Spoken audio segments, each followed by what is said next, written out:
దేవుడైన యెహోవాని స్తుతించాలన్న భావన కలిగిన వాళ్ళు ఎక్కడ మీటింగ్స్ జరిగినా, ఎక్కడ ప్రార్థనలు జరిగినా ముందుగా వాళ్ళు ఉంటారు. కారణం ఏంటి? వారు మనుషులు కాదు ఆరాధన చేసేది, మనుషులు కాదు వాళ్ళు సేవించేది, మనుషులు కాదు వాళ్ళు స్తుతించేది. ఎవరిని స్తుతిస్తున్నారు? సర్వలోక అధిపతిని వాళ్ళు స్తుతిస్తున్నారు, ఆయన్ని గణపరుస్తున్నారు. కాబట్టి వాళ్ళు ఆ విధంగా ఉంటారు. ప్రియ సహోదరులారా, దావీదు చెప్పినటువంటి మాట ఆలోచించేద్దాం. యెహోవాను స్తుతించండి, ఆయననే స్తుతించండి, ఆయననే గణపరచండి, ఆయననే కీర్తించండి. మీరు చెప్పినటువంటి మాటలు ఒక్కొక్క మాట, ఆయన కష్టాల్లో నుండి లేవనెత్తే దేవుడు, శ్రమల్లో నుండి లేవనెత్తే దేవుడు, ఇరుకులు ఇబ్బందుల్లో నుండి లేవనెత్తే దేవుడు, మన కన్నీరు తుడిచే దేవుడు, ముందుండి మనల్ని నడిపించేటువంటి దేవుడు, మన కొరకు ప్రాణము పణంగా పెట్టినటువంటి దేవుడు, మన కొరకు రక్తము కార్చిన దేవుడు, మనకు మార్గమై ఉన్న దేవుడు, మనకు జీవమై ఉన్న దేవుడు. కాబట్టి ఆయనను మనము స్తుతించేవారిగా ఉండాలి. హల్లెలూయా. ఎవరిని స్తుతించకూడదు చెప్పండి? మనుషుల్ని స్తుతించకూడదు. ఎవరిని స్తుతించాలా? దేవుడైన యెహోవాని స్తుతించాలి అని భావన కలిగిన వాళ్ళు ఏ పాస్టర్ వస్తున్నారని అడగరు. పలానా పాస్టర్ ఫోన్ చేసి, అయ్యా పలానా రోజు మా చర్చిలో మీటింగ్ ఉంది, ఆ రోజు మీరు రావాలని పిలిచినప్పుడు ఏ పాస్టర్ వస్తాడా అని అడగరు. ఎవరు? యెహోవాని స్తుతించే వాళ్ళు. ఏ పాస్టర్ వస్తున్నాడు, ఏ సేవకుడు వస్తున్నాడు, ఏ ఊరి నుంచి వస్తున్నాడా, అవన్నీ అవసరం ఉండదు వాళ్ళకి. ఏది అవసరం వాళ్ళకి? దేవుడైన యెహోవా దిగొస్తున్నాడా లేదా, హల్లెలూయా, వారి మధ్యలో సంచరిస్తున్నాడా లేదా అని గమనిస్తారు. ఈ యెహోవాని స్తుతించే వ్యక్తులు ఇంకా వాళ్ళు గ్రహించేది ఏంటంటే, పూర్తిగా వాళ్ళు గ్రహించేది ఏదంటే, ఎక్కడైతే పరిశుద్ధులు కూడి ఉంటారో అక్కడ ఎవరు ఉంటారని నమ్ముతారు? యేసయ్య ఉంటారని వారు నమ్ముతారు. కాబట్టి అక్కడికి వచ్చి వారు దేవుణ్ణి స్తుతించేవారుగా ఉంటారు. హల్లెలూయా. తర్వాత యెహోవా యందు భయభక్తులు గలవాడు ఆయన ఆజ్ఞలను బట్టి అధికముగా ఆనందించేవాడు ధన్యుడు. ఈ కొంచెం జాగ్రత్తగా విందాం. యెహోవా యందు భయభక్తులు గలవాడు, ఇక్కడ కొంచెం లోతంతగా ఆలోచన చేద్దాం. ఎవరెవరంట? ఎవరు మాత్రమే ఆనందించగలుగుతారంట అధికంగా? యెహోవా యందు భయభక్తులు గలవాడు ఆయన ఆజ్ఞలను బట్టి అధికముగా ఆనందిస్తాడంట. హల్లెలూయా. ఎవరైతే దేవుని యందు భయము భక్తి కలిగి ఉంటారో వారికి దేవుని ఆజ్ఞలు అంటే సంతోషం. మీకు అర్థమవుతుందా? ఎవరైతే యెహోవా యందు యేసయ్య యందు భయము భక్తులు కలిగి ఉంటారో వారికి దేవుని ఆజ్ఞలు అంటే ఆనందం. ఆయన ఆజ్ఞలు అనుసరించాలన్నా, ఆయన ఆజ్ఞలు గైకొనాలన్నా, ఆయన ఆజ్ఞల ప్రకారంగా నడవాలన్నా వాళ్ళకి సంతోషం, ఆనందం.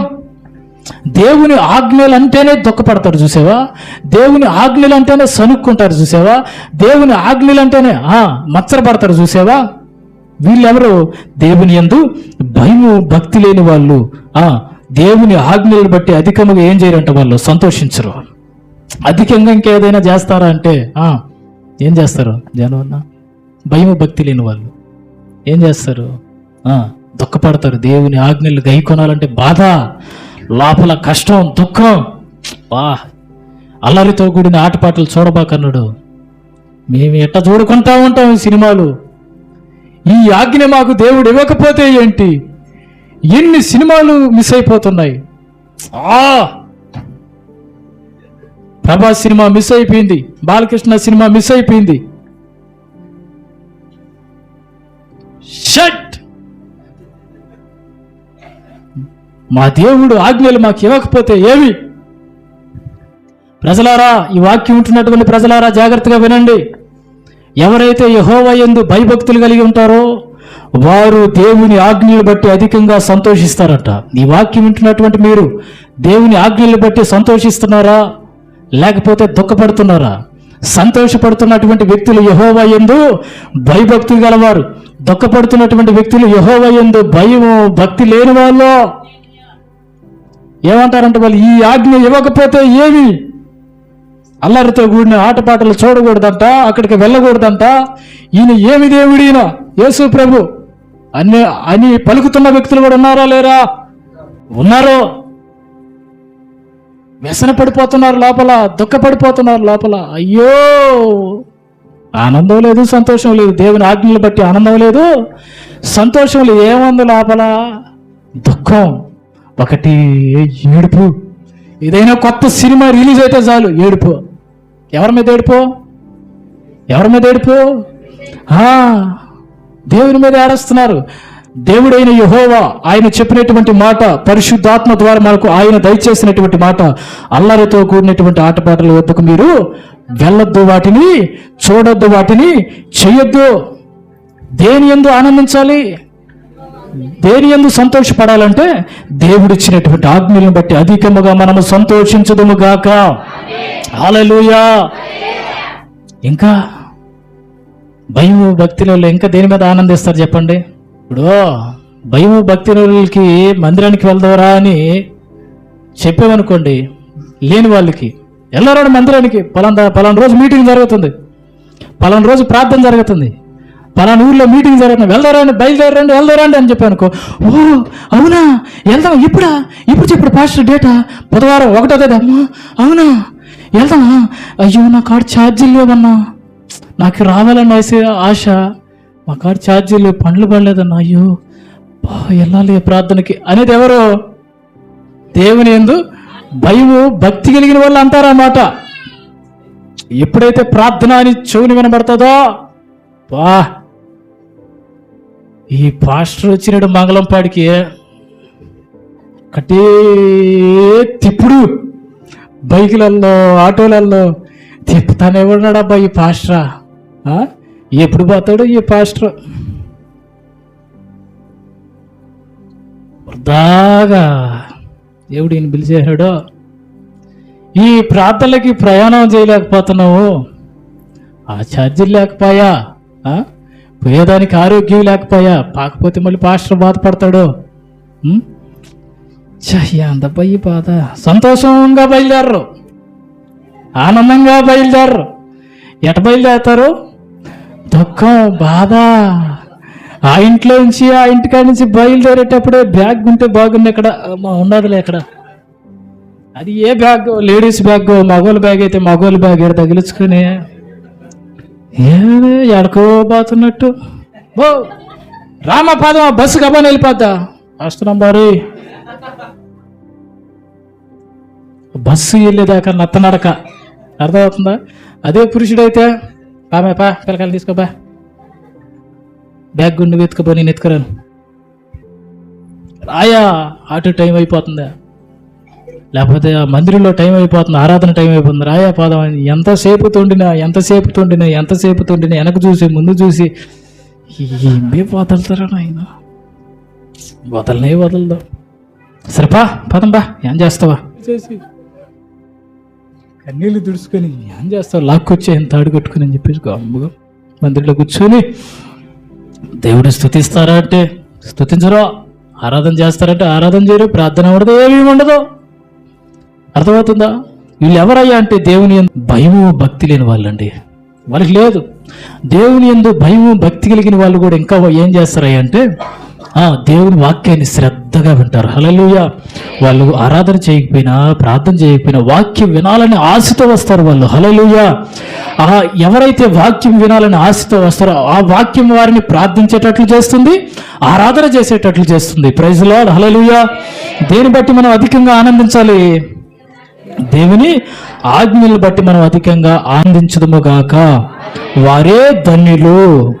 తర్వాత వారి సంతతి వారు భూమి మీద బలవంతులగుదురు, యథార్థవంతుల వంశపు వారు దీవించబడుదురు. హల్లెలూయా. వారి సంతతి వారు ఎలా ఉంటారంట? భూమి మీద బలవంతులుగా ఉంటారంట. కరుణాకరన్న ఎవరి సంతతి వాళ్ళు?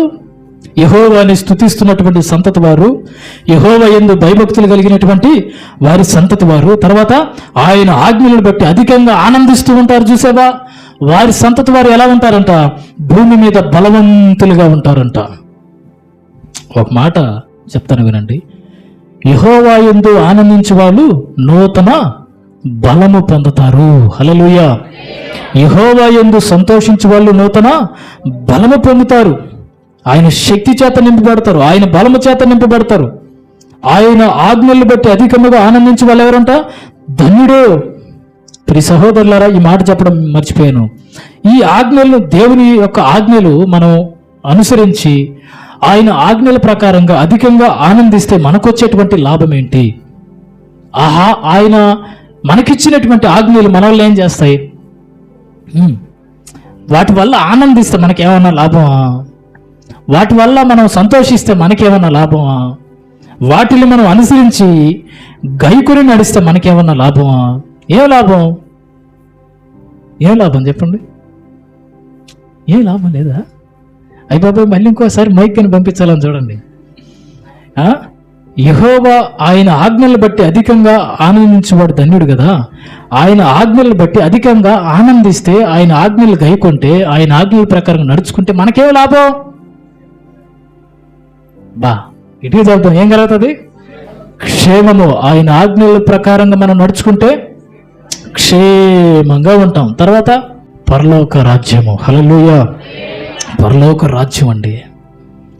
ఈ ఆజ్ఞలు చూసారా? దేవుడిచ్చినటువంటి ఆజ్ఞలు ఏం చేస్తాయి అంటే, ఇదిగో దేవుని వైపుగా నడిపిస్తాయి అండి. దేవుడు తూర్పుగా ఉన్నాడా? ఆజ్ఞల్లో మనం నిలబడి ఉన్నావా? దేవుడు ఎట్టున్నాడో అట్టే చూపిస్తుంది మార్గాన్ని. సర్వోన్నతుడైన దేవుని వైపుగానే చూపిస్తుంది. లేకపోతే దక్షిణంగా ఉన్నాడా? ఆజ్ఞల మార్గంలో మనం ఉన్నా, ఈ మార్గం ఎట్టు మలుకుంటుంది మళ్ళీ. హల్లెలూయా! ఎటు మలుకుంటుంది? దేవుని వైపుగానే మలుకుంటుంది. లేదా పరమటున్నాడా? ఇటు మలుకుంటుంది. కారణం ఏంటి? ఆజ్ఞలు వెంబడి నడిచేటువంటి వ్యక్తి ఎలా ఉంటాడు అంటే దేవుని సన్నిధికి చేర్చబడతాడు. హల్లెలూయా! ఆయన ఎక్కడుంటాడో అతను అక్కడికే నడిపించబడతాడు. హల్లెలూయా! అది పైకున్నా, ఎట్టున్నా, అది కిందకున్నా, పైకున్నా, ఏ పక్కకున్నా ఆజ్ఞలు ఆ దిశగా నడిపిస్తాయి. ఏ ఆజ్ఞలు? దేవుడిచ్చినటువంటి ఆజ్ఞలు. అందుని బట్టి మనం ఏం చేయాలి? అధికముగా ఆనందించాలి. హల్లెలూయా! అధికముగా మనం సంతోషించాలి. హల్లెలూయా! దేవుని దగ్గరికి వెళ్ళే మార్గం, దేవుని దగ్గరికి వెళ్ళే నిచ్చెన ఎవరికి కనిపిస్తుంది చెప్పండి? మనోనేత్రాలు. హల్లెలూయా! మనోనేత్రాలు వెలిగించబడిన వాళ్ళకి, తెరవబడిన వాళ్ళకి స్పష్టంగా చూపిస్తాడు. ఎవరికి చూపించాడు ఆ నిచ్చెన? ఎవరికి చూపించాడు? యాకోబు గారికి చూపించాడు. ఈ మంగళంపాడులో, ఈ ప్రార్థనా మందిరంలో ఇక్కడి నుంచి ఒక నిచ్చెన వేయబడింది. తెలుసా మీకు? ఎక్కడికి వేయబడింది నిచ్చెన? ఎక్కడికి వేయబడింది మధువన్న నిచ్చెన? ప్రతిరోజు లేకపోతే ప్రతి వారం ఏం చేస్తున్నాం? ఈ నిచ్చెన దగ్గరకు వచ్చి ఆయన పాదాల దగ్గర మనం ఏం చేస్తున్నాం? ఆరాధన చేస్తున్నాం, ఆయన్ని స్తుతిస్తున్నాం, ఆయన్ని గణపరుస్తున్నాం. ఇక్కడే కాదు, ఎక్కడ? ఆ ఊళ్ళో కూడా, అక్కడ ఉన్నది కదా, అర్జునవాడలో కూడా ఒక ప్రార్థనా మందిరం ఉంది. అన్ని దగ్గరలా దేవుని నిచ్చెన వేయబడి ఉంటుందని మనం భ్రమలో ఉండకూడదు.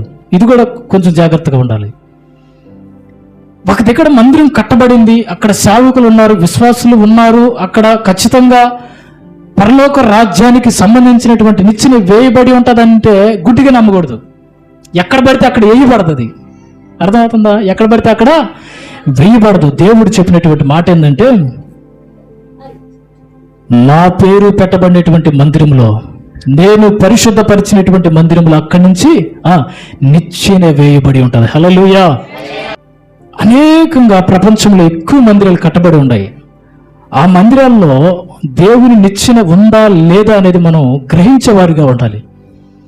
పరలోక రాజ్యానికి నిచ్చెన వేయబడి ఉన్నటువంటి మందిరంలో ఎలా ఉంటుంది? వాక్యం ధారాళంగా బోధించబడుతుంది. పాపమును ఖండించేటువంటి వాక్యం అక్కడ ప్రకటించబడుతుంది. పాపమును ప్రోత్సహించే వాక్యం ప్రకటించబడదు. ఏ వాక్యం ప్రకటించబడుతుంది? పాపమును ఖండించేటువంటి వర్తమానము, అపవాదిని పారదోలేటువంటి వర్తమానము, భక్తిహీనులుగా ఉన్న వాళ్ళని భక్తిపరులుగా మార్చేటువంటి వర్తమానము అక్కడ ప్రకటించబడుతుంటదే. అదే ఆ మందిరంలోని పరలోక రాజ్యంలోనికి నిచ్చెన వేయబడి ఉంటుంది. హల్లెలూయా! ఎవరికి కనిపిస్తుంది? ఇది పరిశుద్ధులకు మట్టుకే. ఇప్పుడు మనకు కనిపించింది, కూర్చొని ఆరాధన చేస్తున్నాం. కనిపించిందా? కనిపించలేదు. ఎలీషా గారు కనిపించిందా నిచ్చెన? కనిపించలా? కనిపిస్తుంది. ఆయన మార్గం, ఆయన నిచ్చెన మనకు కనిపిస్తుంది. హల్లెలూయా! అందరికి కనిపిస్తే ఏమవుతుందని చెప్పాను.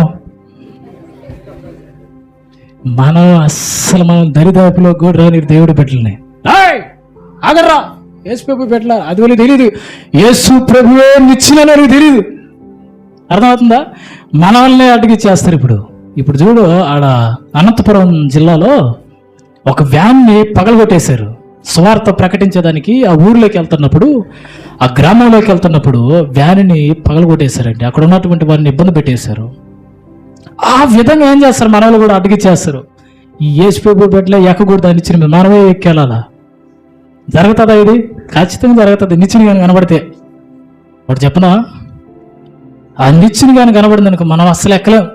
ఏం చేస్తారు ఈ ప్రజలు? అడ్డగిచ్చేస్తారు, గందరగోళం చేసేస్తారు. అది తెలిసిన దేవుడైన యెహోవా ఏం చేశాడు చెప్పండి? ఏం చేశాడు? ఎవరైతే తన యందు భయభక్తులు కలిగి యెహోవాను సేవిస్తూ ఆయన ఆజ్ఞల ప్రకారం అధికంగా సంతోషిస్తూ ఉంటారో వారికి బయలుపరిచాడు ఆయన అనిచ్చిన. హల్లెలూయా! వారికే బయలుపరిచాడు ఆ మార్గం. సహోదరులారా వినండి, దేవుడు చెప్తున్నటువంటి మాటలు కాస్తంత జాగ్రత్తగా ఆలోచించేద్దాం. వారి సంతతి వారి భూమి మీద ఎలా ఉంటారంట? బలవంతులుగా ఉంటారు. బలవంతులుగా ఉన్న వారిని అపవాది వాడించడం అసాధ్యం. బలవంతుడిగా ఉన్నటువంటి వ్యక్తులు ఎదురు వాడు నిలబడలేడు. ఎవరు? అపవాది. వాడి క్రియలు పనిచేయవు బలవంతులుగా ఉన్నటువంటి వారి ఎదుట. ఎవరు బలవంతులు అంట చెప్తారా? ఎవరు బలవంతులు? యెహోవా యందు భయభక్తులు కలిగి ఆయన్ని స్తుతిస్తూ ఉంటారే, ఆయన ఆజ్ఞల ప్రకారంగా నడుచుకుంటూ ఆనందిస్తూ ఉంటారే, వారే బలవంతులు. హల్లెలూయా! గట్టిగా చెప్తామా? హల్లెలూయా! కలిమియు సంపదయు వాని ఇంట నుండును, వాని నీతి నిత్యము నిలుచును. ఇక్కడ కొంచెం లోతుగా ఆలోచన చేసి సమయాన్ని ముగిద్దాం. వాని నీతి, నాతో కూడా ఈ మాటలు చెప్తారా? కలిమియు సంపదయు వాని ఇంట నుండును, వాని నీతి నిత్యము నిలుచును. వాని నీతి నిత్యము నిలుచును. మన నీత మీరు వినండి, దేవుని ఆజ్ఞలు గైకోకుండా లేకపోతే ఆయన ఆజ్ఞల ప్రకారంగా నడుచుకోకుండా మన నీతి పనికిరాదు. అర్థమవుతుందా? దేవుని ఆజ్ఞల ప్రకారంగా నడుచుకోకుండా, ఆయన ఆజ్ఞల ప్రకారంగా జీవించకుండా మన నీతితో పరలోక రాజ్యానికి మనం ప్రవేశించలేం. మన నీతి మురికి నీతి. అర్థమవుతుందా? ఈ మనలో ఉన్నటువంటి ఈ మురికి నీతిని తన నీతిగా మలుచుకునేది ఎవరు? దేవుని వాక్యము. హల్లెలూయా! దేవుని వాక్యము తన నీతిగా మలుచుకుంటుంది. దేవుడు చెప్పినటువంటి మాట ఏంటంటే, మీలోన నేను, నాలోన మీరు ఏకమై ఉండాలి. ఆయన నీతి మన నీతిలోకి ప్రవేశిస్తే మన నీతి ఏమైపోతుంది? ఆయన నీతిగా మార్చబడును గాక. హల్లెలూయా! ఆ నీతి నిత్యము నిలిచే ఉంటది. ఏ నీతి?